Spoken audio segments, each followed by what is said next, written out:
একটি শীতের সকালে স্বার্থপর দৈত্যটি পোশাক পরিধান করতে করতে জানালা দিয়ে বাইরে তাকালো। সে এখন আর শীতকে ঘৃণা করে না, কারণ সে বুঝতে পেরেছে যে বসন্ত তখন নিদ্রিত রয়েছে মাত্র এবং ফুলেরা রয়েছে বিশ্রামে। হঠাৎ সে বিস্মিত হয়ে চোখ দুটো রোগড়ে নিল এবং তাকিয়েই থাকলো। এটা অবশ্যই একটি বিস্ময়কর দৃশ্য। উদ্যানের দূরতম কোণে একটি গাছ ছিল সম্পূর্ণরূপে সাদা ফুলে আবৃত। Welcome back once again to এর ফেভারিট এডুকেশনাল ইউটিউব চ্যানেল পরীক্ষা প্রস্তুতি। যারা ক্লার্কশিপ বা এসআইয়ের জন্য প্রিপারেশন করছো, তোমাদের জন্য ভীষণ ইম্পর্টেন্ট হতে চলেছে ক্লাসটা। তার কারণ হচ্ছে এই যে প্যারাগ্রাফটা তোমরা দেখতে পাচ্ছ স্ক্রিনের সামনে, এই বাংলা যে প্যারাগ্রাফ অনুচ্ছেদটা আছে এটাকে ইংরেজিতে রূপান্তর করা হবে খুব সহজভাবে, একদম সহজভাবে স্টেপ বাই স্টেপ তোমাদের সামনে করে দেখাবো যে যাদের বেসিক জিনিসটা নিয়ে খুব দুর্বলতা রয়েছে কিভাবে সহজে মানে ইংলিশ বেঙ্গলি টু ইংলিশ করবে সেই ব্যাপারটা দেখাবো। তো সবার প্রথমে দেখো যে এরকম একটা অনুচ্ছেদ থাকলে পরে যখন আমরা এর ট্রান্সলেশন করি তখন যে বিষয়গুলো মনে রাখতে হবে, সবার প্রথমে হচ্ছে টেন্সটাকে ভালো করে রপ্ত করতে হবে। টেন্সটাকে এরকম নয় যে প্রথম লাইনটা পড়লাম সেটা যে টেন্সে আছে সেই টেন্সে লিখবো যেটা মনে হচ্ছে, এরকম নয়। অর্থাৎ পুরো প্যারাগ্রাফটা পড়ার পরে যে টেন্স মনে হচ্ছে সেই টেন্সে আমরা লিখবো। তার কারণ হচ্ছে বাংলা সেন্সে অনেক সময় অতীতের ঘটনাগুলোকেও মানে এমন ভাবে লেখা হয় যেন মনে হয় যে প্রেজেন্টে আছে, কিন্তু আদতে সেইগুলো বর্তমান প্রেজেন্ট টেন্স নয়, পাস্ট টেন্সে লিখতে হবে। আর যতটা সম্ভব আমরা এর ভাবটাকে হুবহু ট্রান্সলেট না করে এর যে ভাব থিম সেই জিনিসটাকে আমরা ট্রান্সলেট করার চেষ্টা করব।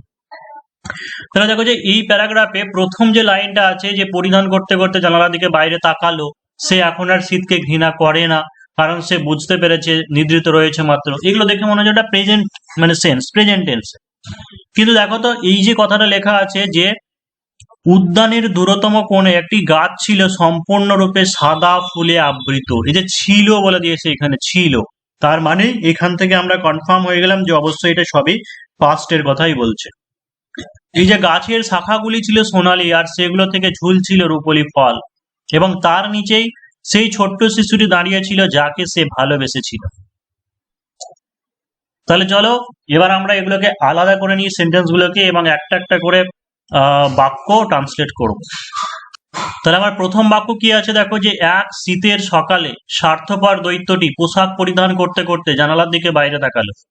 এই যে পরিধান করতে করতে এই যে জিনিসটা আছে এগুলোকে কিভাবে ফুটিয়ে তুলবো?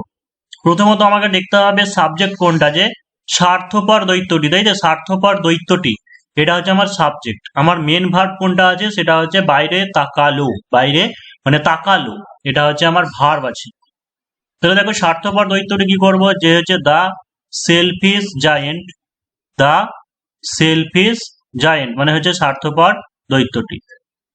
এবার মেন ভার্বটা আমার কি, যে বাইরে তাকালো, বাইরে তাকানো ইংরেজি কি লুক আউট, সেখান থেকে তাহলে সিম্পল পাস্টে করলে কি করবো যে লুকড আউট, তাকালো মানে কি বাইরে তাকিয়েছিল।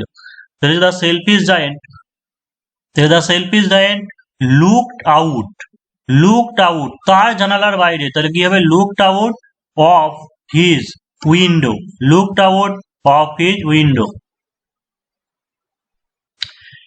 কি আছে পোশাক পরিধান করতে করতে মানে পোশাক পরিধান করার সময়, অর্থাৎ এখানে হোয়াইল লিঙ্কার দিয়ে করব। যে while he was dressing up, while he was dressing up অর্থাৎ পোশাক পরিধান করার সময়। এক শীতের সকালে তাহলে কি হবে ইন এ উইন্টার মর্নিং, এক শীতের সকালে মানে in a winter morning, in a winter morning. আমার তাহলে হচ্ছে ফার্স্ট সেন্টেন্স কমপ্লিট হয়ে গেল। তারপরে সেন্টেন্স কি আছে, সে এখন আর শীতকে ঘৃণা করে না, সে এখন আর শীতকে ঘৃণা করে না কারণ সে বুঝতে পেরেছে যে বসন্ত তখন নিদ্রিত রয়েছে মাত্র এবং ফুলেরা রয়েছে বিশ্রামে। তাহলে কি হবে সে এখন আর শীতকে ঘৃণা করে না, এই যে এখন বলেছে তার মানে কিন্তু এটা পাস্টেই লিখছি, তার মানেটা এরকমই হবে যে সে তখনও শীতকে ঘৃণা করতো না বা করেনি।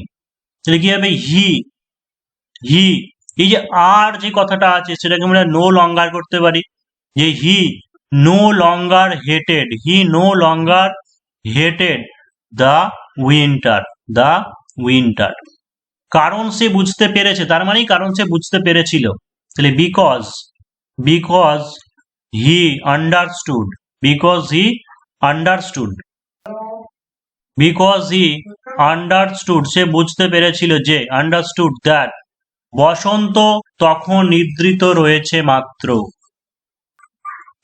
দ্য স্প্রিং নিদ্রিত মাত্র তার মানে কি বসন্ত ঘুমাচ্ছিল, এরকম বলবো। নিদ্রিত রয়েছে মাত্র কি বসন্ত তখন ঘুমিয়েছিল, অর্থাৎ that the spring was just sleeping এবং ফুলেরা রয়েছে বিশ্রামে, তার মানে ফুলেরা বিশ্রাম করছিল। অ্যান্ড ফুলেরা ফ্লাওয়ার্স বলতে পারো বা হচ্ছে দ্য ব্লজমস বলতে পারো, যে অ্যান্ড দ্য ব্লজমস ওয়ার রেস্টিং। অর্থাৎ বেশিরভাগের ক্ষেত্রে এই টেন্সগুলো ভুল হয়ে যায়, যে ঘৃণা করে না, অর্থাৎ এরকম সেন্সে প্রেজেন্ট মনে হচ্ছে তো সবাই এটাকে প্রেজেন্টে লিখে, কিন্তু প্রেজেন্টে হবে না, এটা পাস্টে লিখতে হবে। নেক্সট যে সেন্টেন্স আছে কি আছে, যে হঠাৎ সে বিস্মিত হয়ে চোখ দুটো রোগড়ে নিল এবং তাকিয়েই থাকলো। তাহলে হঠাৎ সে বিস্মিত হয়ে চোখ দুটো রোগড়ে নিল, এটাকে এরকম করতে পারি যে হঠাৎ সে বিস্মিত হয়েছিল এবং চোখ দুটো রোগড়ে নিয়েছিল, এরকম করতে পারি। বা এরকম করতে পারি যে সে চোখ দুটো রোগড়ে ছিল বিস্ময়ে। তাহলে কি হয়েছে, হঠাৎ মানে সাডেনলি হি, রগড়ানোকে কি বলা হয়, চোখ ঘষানো রাব বলি আমরা। তাহলে যে suddenly he rubbed his eyes in wonder, মানে বিস্ময়ে, ইন ওয়ান্ডার, এবং তাকিয়েই থাকলো। And he looked at constantly, তাকিয়েই থাকলো কনস্ট্যান্টলি। এটা অবশ্যই একটি বিস্ময়কর দৃশ্য, তার মানে কি এটা অবশ্যই বা নিঃসন্দেহে একটি বিস্ময়কর দৃশ্য ছিল। তার মানে ইট ওয়াজ সার্টেনলি বলতে পারো, বা ডেফিনেটলি বলতে পারো, সার্টেনলি বা হচ্ছে ডেফিনেটলি, ইট ওয়াজ ডেফিনেটলি ইয়ে মার্ভেলাস বা হচ্ছে ওয়ান্ডারফুল সিন বা হচ্ছে সাইট। তাহলে ইট ওয়াজ ডেফিনেটলি বা ইট ওয়াজ সার্টেনলি এ মার্ভেলাস বা হচ্ছে ওয়ান্ডারফুল সিন। উদ্যানের দূরতম কোণে একটি গাছ ছিল সম্পূর্ণরূপে সাদা ফুলে আবৃত। তাহলে কি লিখবো, উদ্যানের দূরতম কোণে, এটাকে পরে অ্যাড করব। আমার সাবজেক্ট যেটা আছে সেটা হচ্ছে কি একটি গাছ, সেটা হচ্ছে সাবজেক্ট, সেটা একটি গাছ ছিল সম্পূর্ণরূপে আবৃত। তার মানে এ ট্রি একটা গাছ ছিল, তাহলে এ ট্রি ওয়াজ কমপ্লিটলি সম্পূর্ণরূপে, এন্টায়ারলি বা হচ্ছে কমপ্লিটলি কভার্ড, কেমন আবৃত, কভার্ড উইথ সাদা ফুলে আবৃত। তাহলে যে হোয়াইট ব্লজম,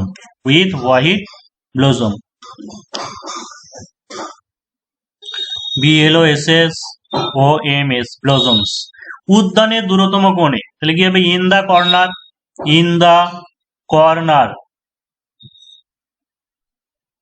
দা দূরতম লেখা আছে, তাহলে হচ্ছে farthest, in the farthest corner of the garden. পরে কি আছে, যে গাছের শাখাগুলি ছিল সোনালী আর সেগুলো থেকে ঝুলছিল রূপলি ফল। গাছের শাখাগুলি ছিল সোনালী, তাহলে কি লিখবো, যে দ্য ব্রাঞ্চের শাখাগুলি, দেখো এর বিভক্তি যখন থাকে পরেরটা আগে হয় ইংরেজিতে, তাহলে কি লিখবো, the branches of the tree were সোনালী, মানে ওয়ার গোল্ডেন, এবং সেগুলো থেকে ঝুলছিল রূপলি ফল। তাহলে অ্যান্ড ফ্রম দ্যাট সেগুলো থেকে, ঝুলছিল রূপলি ফল, তার মানে কি রূপলি ফলগুলি ঝুলছিল। তাহলে হচ্ছে silver fruits, from that silver fruits were hanging, এবং তারই নিচে সেই ছোট্ট শিশুটি ছিল দাঁড়িয়ে যাকে সে ভালোবেসেছিল। তাহলে অ্যান্ড সেই ছোট্ট শিশুটি, অ্যান্ড দ্যাট লিটিল বয় যাকে সে ভালোবেসেছিল। তাহলে অ্যান্ড দ্যাট লিটিল বয় হুম হি লাভ, দাঁড়িয়েছিল মানে হচ্ছে was standing, was standing under the tree, was standing under the tree, under the tree. তাহলে হয়ে গেল, সহজভাবে তোমাদেরকে বলার চেষ্টা করলাম। যারা চ্যানেল নতুন আছে অবশ্যই সাবস্ক্রাইব করে রাখতে পারো। আর এখন ক্লাস 7 পরীক্ষার আগে বা এসএর পরীক্ষার আগে এরকম অবশ্যই ক্লাস যারা পেতে চাও অবশ্যই সাবস্ক্রাইব করে রাখো। আর WPSI এর জন্য যারা এখনো WPSI এর জন্য বেশ কিছুটা সময় আছে, যারা WPSI এর মেন্সের জন্য অ্যাডমিশন নিতে যাওয়া পরীক্ষা প্রস্তুতি, তোমরা 7797427277 এই নাম্বারে হোয়াটসঅ্যাপে কন্ট্যাক্ট করে নিতে পারো।